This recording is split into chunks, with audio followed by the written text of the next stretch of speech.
Good evening and welcome to Wisdom Walk here on Black Hole Radio and my YouTube channel, Wisdom Walk to Self-Mastery. I am your host and guide, Jojapa Maria Ensaroma. And October is the second and final Earth month in this mind-blowing mineral year of clarity, confidence, and courage. This October, thanks greatly to the courage of 16-year-old Greta Thunberg, brings heightened consciousness for Earth Day, which is on the 22nd, and about, of course, our need to take care of the Earth. My theme for this month is Hearth Healing, a spiritual response to this global warning. Hopefully won't become more of a crisis than it has been. The word hearth means home, and without its second H, it becomes heart. And without its first H, it becomes earth. So through 3 live broadcasts and the videos that I'll upload, I will honor the deep connection that exists with our heart, our home, and our earth. This week I'll begin sharing wisdom and insights with you about healing your heart. But first, for those of you who may be listening or watching for the first time, let me give you a brief overview of Wisdom Walk. It is a personal, sometimes professional, development resource for your mind, body, and soul. My ministry is any pain that is not transformed will be transferred. So the essential goal of my shows is to support you in learning how to recognize and release any and all pain that may be blocking your happy endings in life or fulfillment in life. Every Sunday night at 8 p.m. Eastern, 5 p.m. Pacific, I broadcast live on Black Hole Radio. And unless I'm on hiatus or the unexpected occurs, if for some reason you can't access the internet to listen to the show, you can listen to the live broadcasts at this number here, which is 563-999-3089, or you can wait until the YouTube gets uploaded. Now, my format is such that I don't usually make room for questions and answers, but if you do have a question or you'd like to make a comment, please feel free to share it on my website, which is www.wisdomwalktoselfmastery.com. Or you can also, of course, post comments in the box below this YouTube. But right now, I invite you to sit or lay back and join me for an exploration of the inner landscape, where we can connect to the soul and discover the true treasure of being human. And give me a minute to take a sip of water. So, I am so nervous right now, which I really shouldn't be, but I am, only because I, for the first time, am using a camcorder to record my broadcast. And I guess because I've been used to doing YouTube Live, I'm just like, okay, what's going to go wrong? What's going to go wrong? You know, just crazy energy. And so I need to just really be focusing on what's going to go right. So far, so good. And it's a big learning curve for me, just in terms of this camera that I got and the microphone and all of that stuff. And then I'm going to have real fun editing when it's all done. But it is really wonderful to be able to provide this information in more than one format and to simulcast broadcast and videotaping at the same time. I'm really, really grateful for that.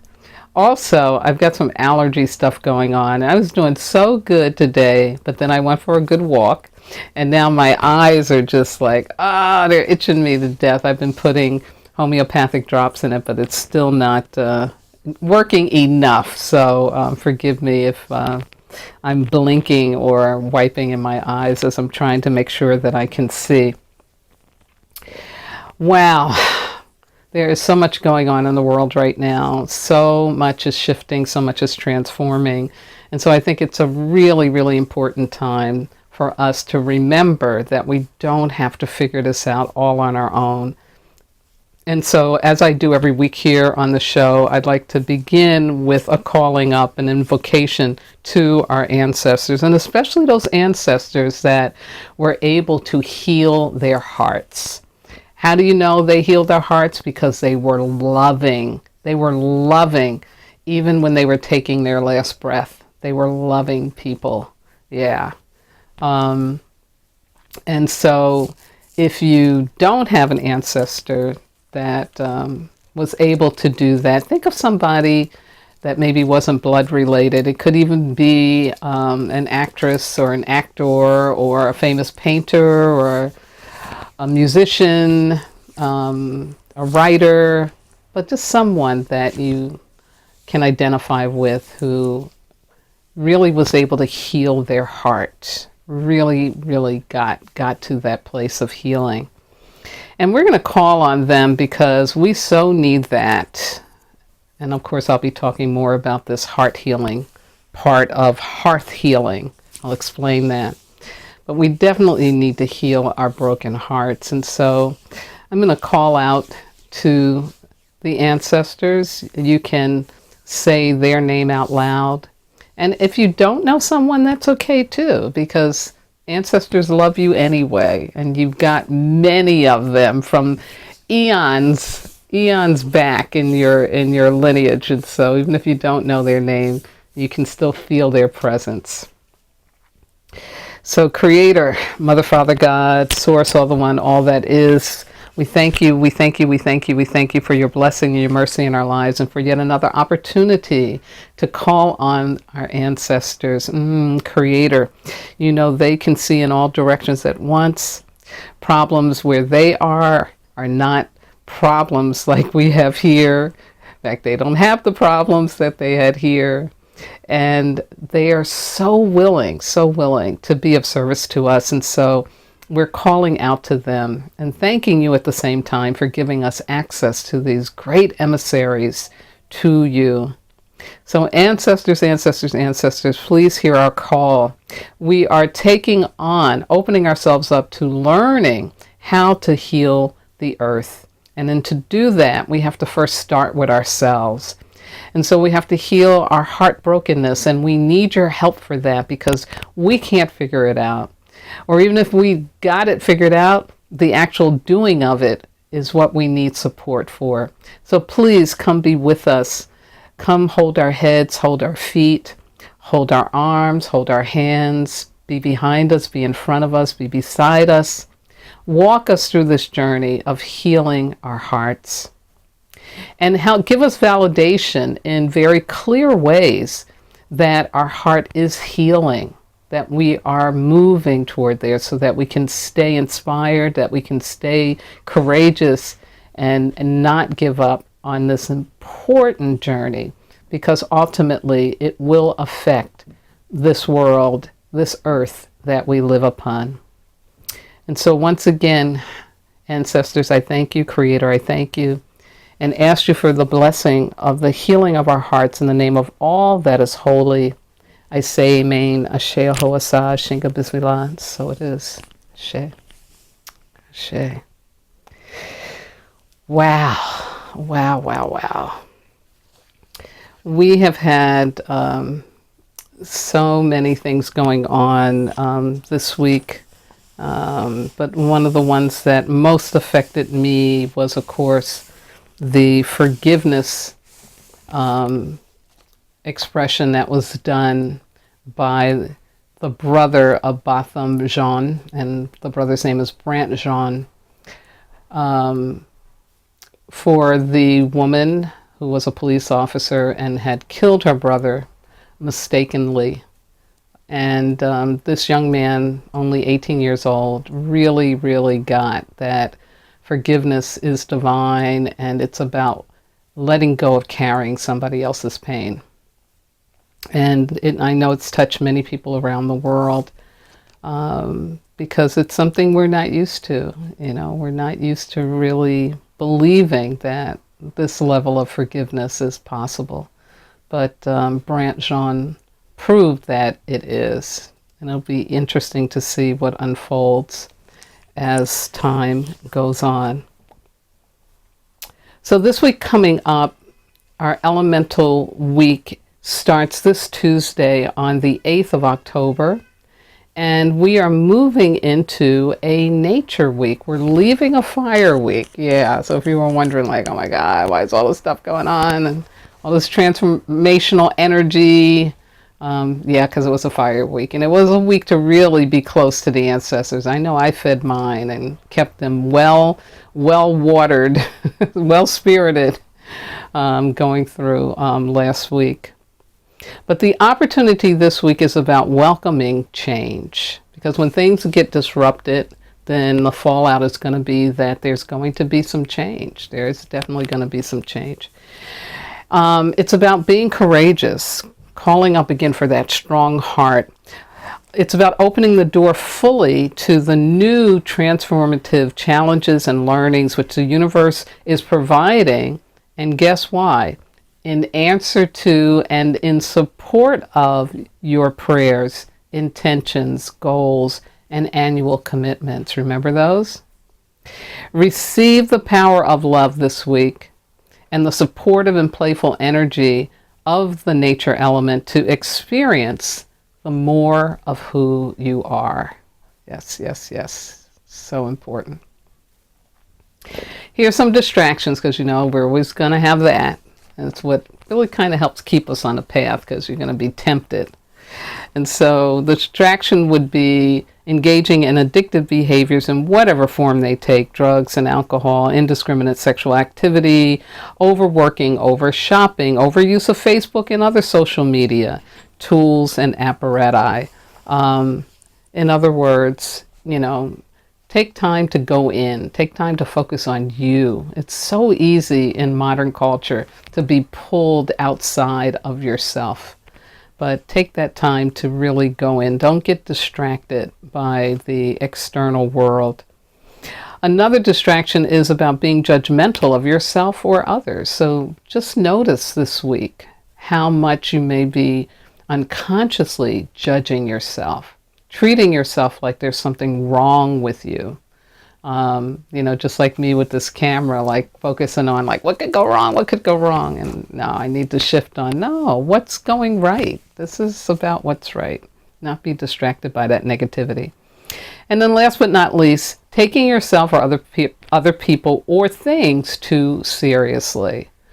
It's like with the camera, I really did have to take a break and just like chill out and just say, stop it.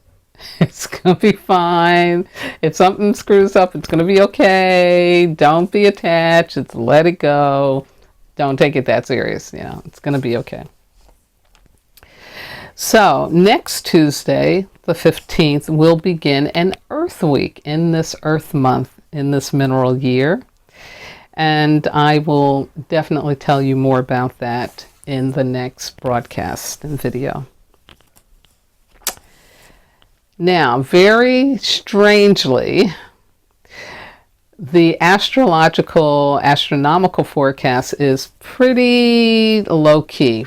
So that's good, because we had so much stuff going on. And it's kind of like there's stuff around this period, right before it, and definitely what's coming up after, because next week, next Sunday, we'll have a full moon, and it's going to be intense. It's in the sign of Aries. And it falls on a 13th. So yeah, get ready, right? But for this week, leading up to the full moon, we get a little bit of a break. There is some activity going on with Venus, but it's just more of the energy of, again, opening up our hearts. And, also about what is it that we're passionate about? And are we allowing ourselves to engage with that in a healthy way? In a healthy way, in a loving way. Yeah, So leading up to the full moon. And again, as you get closer to the full moon, like maybe on Friday, you might feel some of the intensity. But between now and then, take a break. Give yourself a break. Take a breath. Because there will be some activity coming for sure. For sure. So, I now want to give you a quick overview of what I want to focus on talking about for the rest of this program. I'm going to first define hearth healing because it's not a usual term. It is something I put together, and so I want to explain what I mean by that. I've given you little hints about it. Then I want to talk about brokenheartedness and how easily it can be ignored. And you would think that if you're, suffering from it, that you're not ignoring it. But if you're not healing it, you are ignoring it. So we'll talk about that. We'll talk about the purpose of brokenheartedness as well from a spiritual perspective. Then I'll share with you 3 ways that I have used to heal a broken heart that have been very, very effective for me, and hopefully can be of service to you. And then, of course, I will give you a personal challenge. Yeah. So as I was researching quotes for tonight's broadcast and video, I came across 2 quotes from a woman named Jocelyn Soriano. And she wrote a book called Mend My Broken Heart. So I thought it was perfect. And I love the level of consciousness that she is writing about in her response to mending the broken heart. And so the 2 quotes, and I put them together, are: greatness is not in being unbroken, but in being a blessing even after being broken. Like bread, like a seed that dies yet rises again. Then she goes on to say, it is our wounds that create in us a desire to reach for miracles. The fulfillment of such miracles depends on whether we let our wounds pull us down or lift us up towards our dreams. Yeah. Very, very, very beautiful. Yeah, she gets it. There is treasure in the wound, and we have a choice for that. So what is this hearth healing? So Judge Pye, what are you talking about? What's hearth healing? Well, let me start out with the word hearth, because back in the day, the hearth was basically your fireplace. It was that foundation brick or, slate or whatever, and it was central to your domicile, to your home. And it was on this foundation, on this hearth, that you could build fire, maintain fire, cook with fire, get warm by the fire. This is it. This is it. And as an element from the wisdom I keep, fire is that way of keeping things animated. It is the spark of life, and it's the truth. Yeah. So coming home in a symbolic way, coming home to the hearth, coming home to the fire, is coming home to the truth, coming home to your truth. And fire, in the wisdom I keep, represents the gateway between this world and the ancestral world. So the hearth is a portal into the other world. So it's a very, very sacred symbol, very important symbol. We wouldn't be alive as human beings if we didn't have the hearth.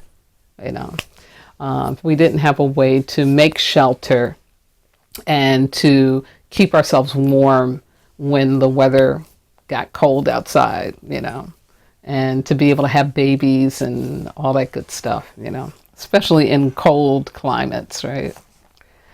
But this notion of, the home and the center place being this hearth, and that they would call it that, that word, comes to us from Old English, from Latin, but it's heart. And so heart and home go together. And of course, our home of homes is the earth. And so the word hearth to me encompasses those three essential elements of our existence: heart, home, and earth. And to be able to take care of them is so essential to our ability to continue to be here in this realm, in this earth plane, in this 3D physicality, and to be able to be fulfilled, to have our happy endings. So we have to take care of these three ingredients, if you will. Now, you may ask, how is healing the heart, which then can heal the home, which then can heal the earth, possible? How is that possible? Because it seems like, so disparate, right? Like, if I heal a broken heart, I'm actually healing the earth. Like, how does that happen? So for those of you who have not studied shamanic principles and practices or indigenous wisdom, let me give you a little science. And the little science is the fact that we are energetic beings. How do we know this? Because of quantum physics and the ability to see that the atoms that make up all of these things that are solid, like this pen right here, if you were to put this under an electromagnetic microscope, where you can see deep into the composition of this pen, you would ultimately get to see how it's made up of mostly empty space, because it's made up of atoms. And atoms have inside of them a neutron and a nuclei, and there's things buzzing around. But mostly it's like, it's empty space, at that quantum level, And the quantum physicists and the theoretical physicists, have ventured to, through a scientific approach and through the use of math, they explain everything with mathematical equations, which I don't understand, but they love it and it works for them, which is what makes it science. But through their mathematical equations, they tell us that ultimately what we are these strings of vibrating energy, and that everything that we see here in this material world comes out of a void, comes out of a nothingness, And that it is about the frequency of the vibration, the length of the vibration, that determines how thick, how soft, how hard, how nebulous, how liquid something becomes. Yeah, it's very, very fascinating stuff. So why do we need to know that? And from a scientific standpoint, because we all have the experience of feeling vibes, feeling a good vibe or a bad vibe, right? You can go someplace, and even before maybe you go into a store or a club or, somebody's home, you're feeling something. You're feeling a vibe. And that vibe will either feel good or it'll feel bad. And the more conscious you are about this vibrational existence that we have, then the more you can make a decision off of whether or not you're going into that place. We will call it intuition, but that intuition, and it's interesting because it's coming through, we think of our stomachs, and that's where there's a lot of nerve endings, that can feel that vibe. we make these decisions about what feels good and what doesn't feel good to us. And it's a way that we communicate. Vibrations help us, this energetic of vibrations, it helps us to navigate our environment all the time, whether we're conscious of it or not.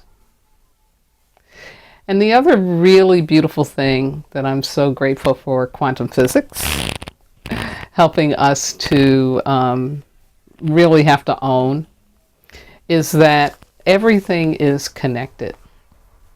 Everything is connected because it's all coming from the same source. Yeah. And we're connected through these energetic vibrations that exist in between every physical thing. Yeah. So from a spiritual standpoint, from a metaphysical standpoint, when you shift up the experience of how you are associated with your heart, you will ultimately shift up how this earth is treated. Yeah.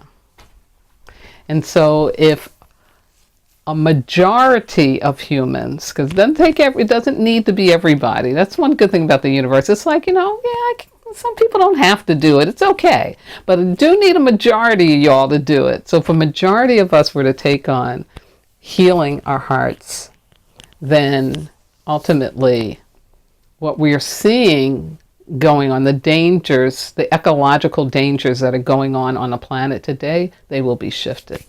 And in fact, there really is shift going on. There really is. But more will come. And another way to look at this too, so that you know what I'm talking about, is that the things that are being done that are not healthy for our planet, for example, the overconsumption, overuse of plastic and it getting into the ocean and causing ecological damage there, or knowing that the earth is surrounded by, this ozone layer, and it's that ozone layer that keeps the sun from scorching us to death, and that too much carbon dioxide in the atmosphere will damage the ozone layer. So knowing that, through industrialism, we do a lot more expelling of carbon dioxide than the plants do, that it is hurting the ozone layer. And so you would think that we would just easily be able to say, oh, let's shut this down. Let's not do this. Let's shut this down. But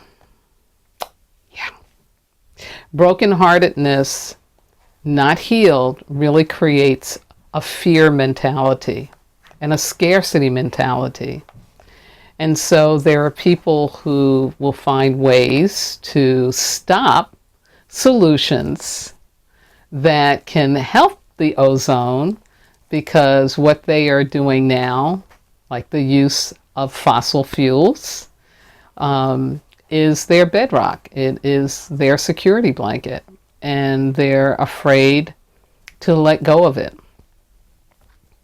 because they'll have to be inconvenienced for a while. Yeah. So, give you another great example of the fear and brokenheartedness associated with that is that you have these very brilliant people who sat around a table in Fukushima, Japan, and decided to put a nuclear power plant in an earthquake zone. It's like, okay, so they were really intelligent, so how come they didn't get that you can't put that earthquake and nuclear power just like, it just doesn't mix, like, it's not a good decision, right? Well, when your heart is not in the decision making because it's so shut down, then you're not going to think about the fact that human beings can be, and not just human beings, all living things, plants, animals, including humans, and the quality of air and water will be affected if the earthquake came and this was in this place.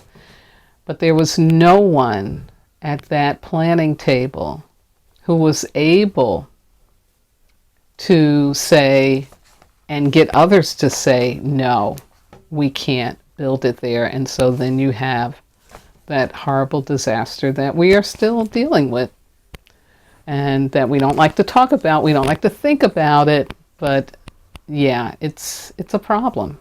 It is a problem. So again, just a few examples of how, us having our heart shut down because we haven't healed them really can ultimately impact decision making that creates global disaster. So that's the connection, that's the thread. And there's so many more examples of that. Very easy to research and find out how people have made very poor decisions and not thought about the impact it would have on other human beings, or not believing that they should care, it seems like when we're not connected to our heart and soul, when we're not living out of a spiritual consciousness, and we attempt to manage things for large groups of people, for communities, for states, for countries, for regions, or even globally, we'll come up with a single perspective, a single way. This is kind of the rise of the corporations, It's like, because we got to do this mass production, and then we come up with this singular way of doing it. And we may continue to use that singular way, even when there isn't a crisis, when it's not a crisis response. Whenever we do that, we treat people like they're disposable. Yeah. Slavery in America comes from that. It comes from the Europeans coming over to the New World, and most of them having been very poor and deciding that they want to, become wealthy, and they want to survive, and they want to do it in a big way. They want to create a country. And so they decide in a singular way to, use slave labor. And they had no regard for the impact that this would have on the Africans that they brought over. And even when they would see the suffering, they would make up excuses for it. They're animals, so it's okay to treat them like that. So again, we really, really do have a lot of work to do as human beings. But it's important to know that, our reactions that are so heartless and devastating to other humans, our inhumanity to other humans, it's rooted in heartbrokenness.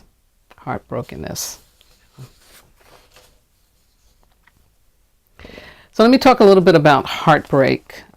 Essentially, heartbreak is the loss of a person, a place, or thing, and the belief that that person, place, or thing belonged to you and made you good. Because with heartbreak comes shame and guilt, and the nightmare of death, betrayal, disappointment, letdown. Your heart can get broken at a very, very early age For example, if you are unwanted by your parents or a parent, that will break your heart.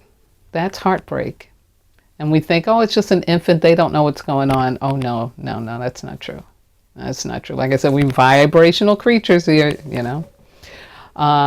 So your heart can get broken that early on. Or your heart can get broken by the death of a parent when you're just a child. Or the death of a sibling or a friend. That's heartbreak. We mostly think of heartbreak, of course, when we lose our first love, when it doesn't work out, or they reject us, or that we love them, but then they choose somebody else. You know, they don't give us a Valentine's Day card on February 14th. That's what we usually think about as our heartbreak. But heartbrokenness can happen before that age, that pre-adolescent age or adolescent age. So again, it really is about loss. Heartbreak is about loss. And, you know, we forget that heartbreak also can validate for us our willingness to love. Yeah. Because we only grieve that which we love or want to love. I can say that because sometimes, you know, it's attachment. Your heart breaks over in attachment. It wasn't really love. But when we think of heartbreak, we mostly think about a suffering. We think about a suffering. And that is the first reaction, and that is a human reaction to heartbreak. But especially as an adult, we don't have to stay in the suffering. The suffering becomes a choice. Becomes a choice. We can actually heal from the loss. We don't have to carry it around with us forever. Forever. It's interesting because I think that for so many of us, we never were taught or even encouraged to take on healing our broken heart. It was almost like, oh, your heart got broken. Okay, you know, just hold on to that. It's almost like a form of initiation, and it is an initiatory experience. It really is. But it's never meant for us to stay heartbroken.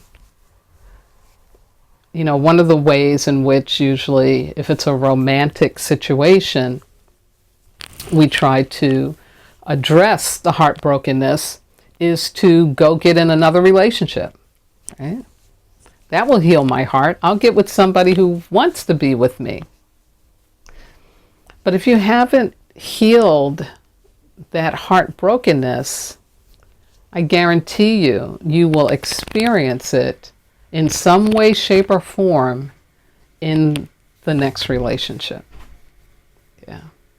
And that's why you hear about people going from one relationship to the next or one marriage to the next. Like, what's going on? Why can't they just settle down? Well, they haven't healed their heart, their brokenness. It's almost impossible to settle down. So why don't we heal? What's that about? Why don't we heal?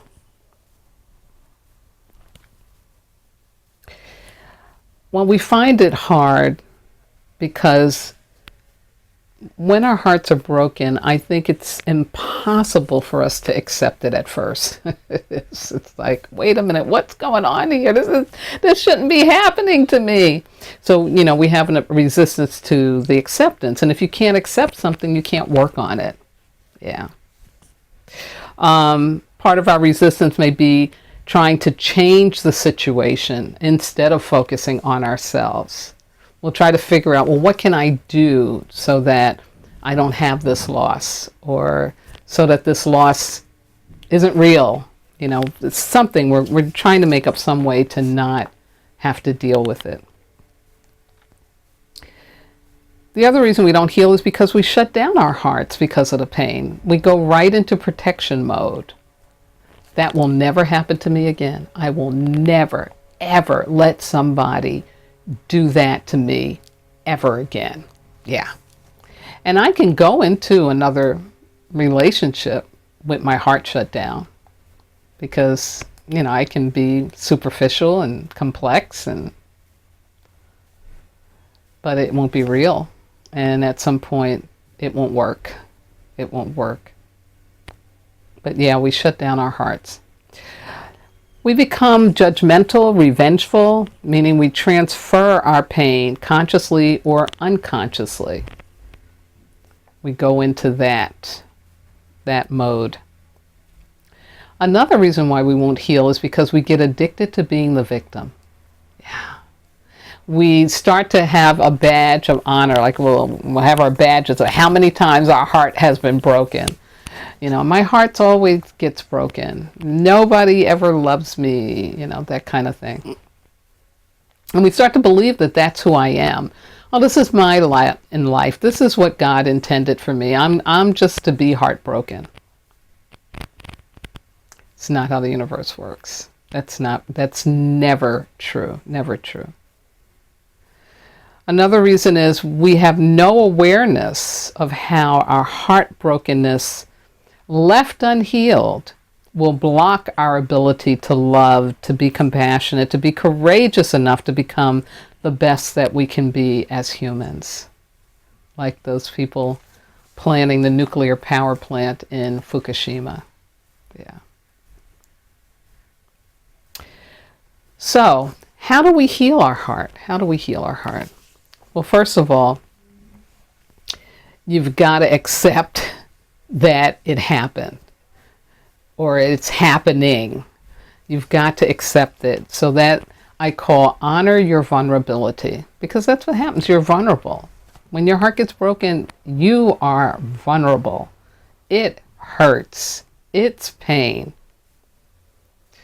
And the only way to heal pain is to accept it and intend to release it. And I call that sitting in your pain, meaning that you don't, tell yourself it's not happening or come up with excuses for why it's not happening. But to really honor your vulnerability, sit in that pain.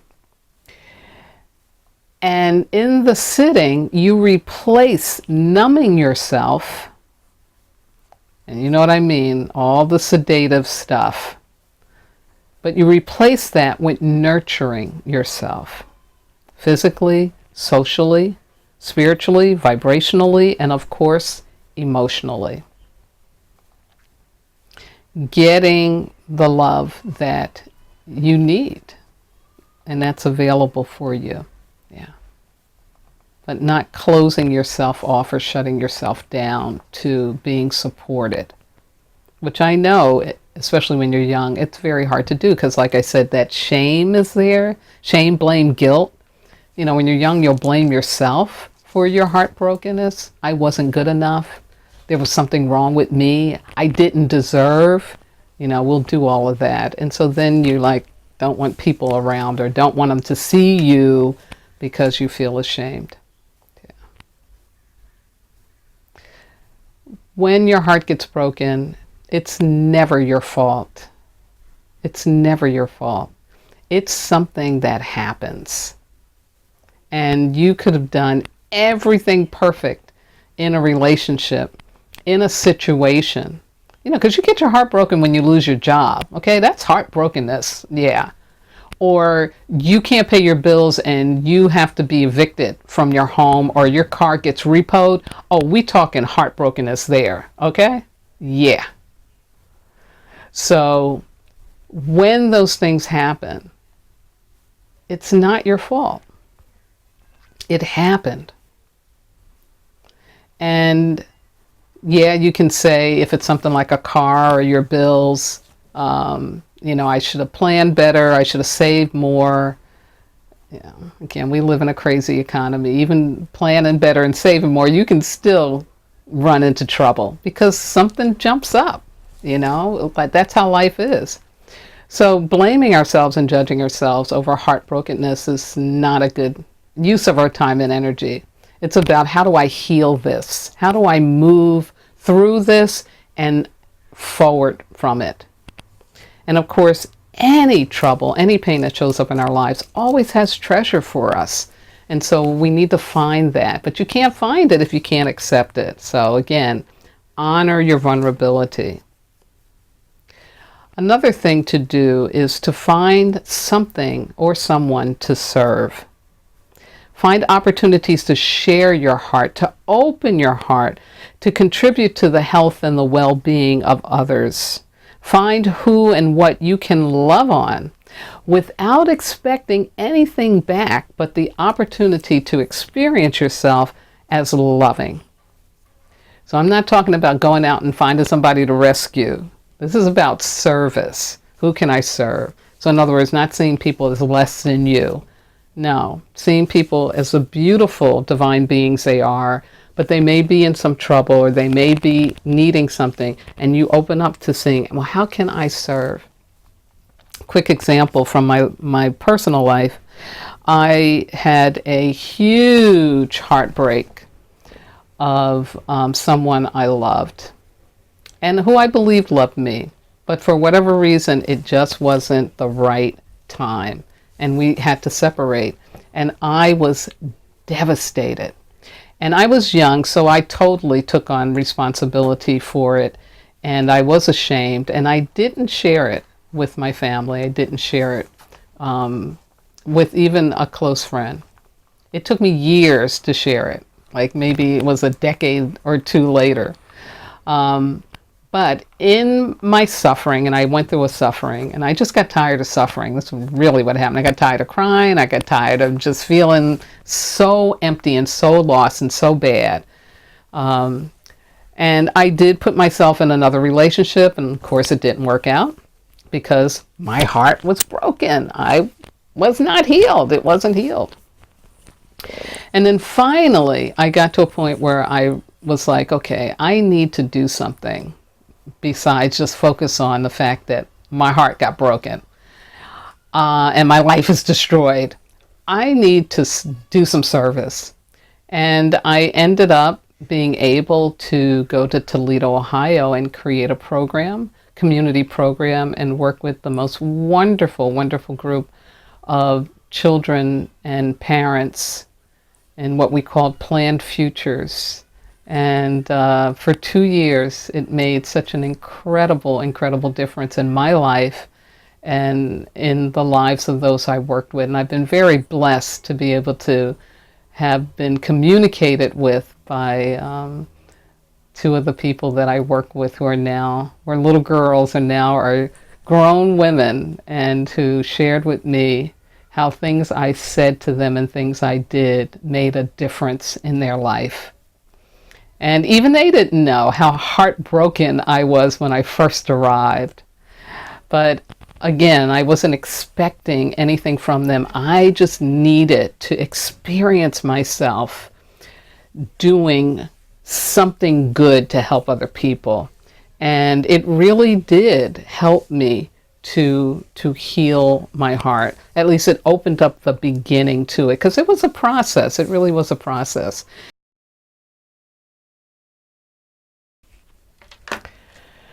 So I can tell you that in my own life, I still continue to heal my brokenheartedness when it shows up. It's not as deep, and there isn't the suffering by any means of what I was first experiencing when I consciously chose to take it on. But there are times that I might get a trigger, or I see something or hear something, and it'll well up. But I do now know what to do with it, which is, again, honor it, honor my vulnerability, and again, to think about, how can I serve? What's a treasure in what it is that I'm experiencing? And now this third piece, and I think this is probably the most important piece with healing your heart, healing your broken heart, is to practice forgiveness. We really forget how important forgiveness is. It is so important. It really, really is. And forgiveness isn't about letting somebody off the hook, okay? Forgiveness really is about being able to let go of carrying the pain that you took on from the brokenheartedness. That's really what it's about. Letting it go. And forgiveness really is divine. It isn't something that we do on our own. It really is a grace that we receive from above. And so I recommend that your forgiveness work is done in a sacred manner, that you do perform sacred gestures to release carrying that pain of loss, disappointment, rejection, betrayal, and the letdown. And it is just really, really, really such a necessary step in the healing of the heart, because it pulls you out of that judgment, that blame, that shame, or that seeking revenge, that holding on to what clearly was not for you at the time, or maybe forever. But again, it is a way to really to heal. So again, the 3 steps, it's honoring that vulnerability, accepting the pain, sitting in it so that you can release it, not numbing yourself, but nurturing yourself, finding someone or something to serve, focusing your energy onto others that you can be of service to so that you can experience yourself as being loving. This is the opening of your heart, to keep your heart open. And then, of course, that practice of forgiveness. So here's my personal challenge. I'd like you to recall your first conscious experience of a broken heart. How does this memory make you feel today, right now, today? Is the vibration good or is the vibration bad? Is there some healing to do, some more healing to do? And then I suggest you write a letter of forgiveness to the person or about the place or thing that broke your heart.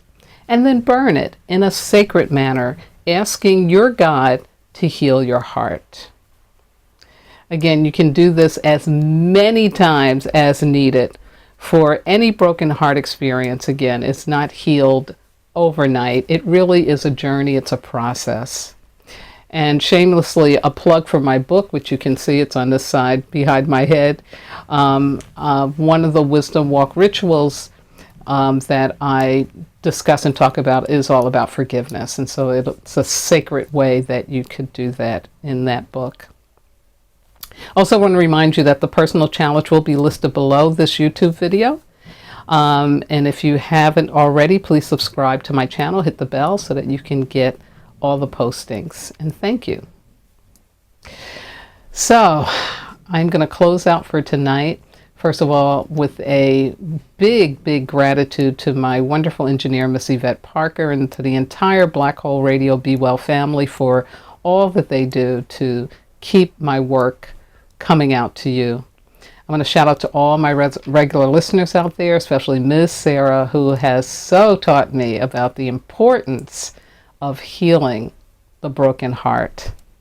And to all of those who have Wisdom Walk with me, and you know who you are, to my family, my spiritual kin, my transformational leadership colleagues like Ms. Amanda Kemp, and to my medicine brothers and sisters like Asu and Ina all around the globe, thank you for listening in and watching. I couldn't do this work without you. And of course, to those who may be listening in for the first time or watching for the first time, thank you for your listenership. Next week, I will be talking about hearth healing again, and this time sharing wisdom and insights on healing your home.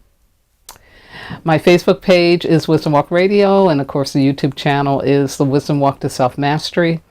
And last but not least, I would like to thank my God, my ancestors, my spirit guides and loving entities, everything that walks with me, keeps my head to the sky, my feet to the ground, and my heart open to do this important work with and for all of you.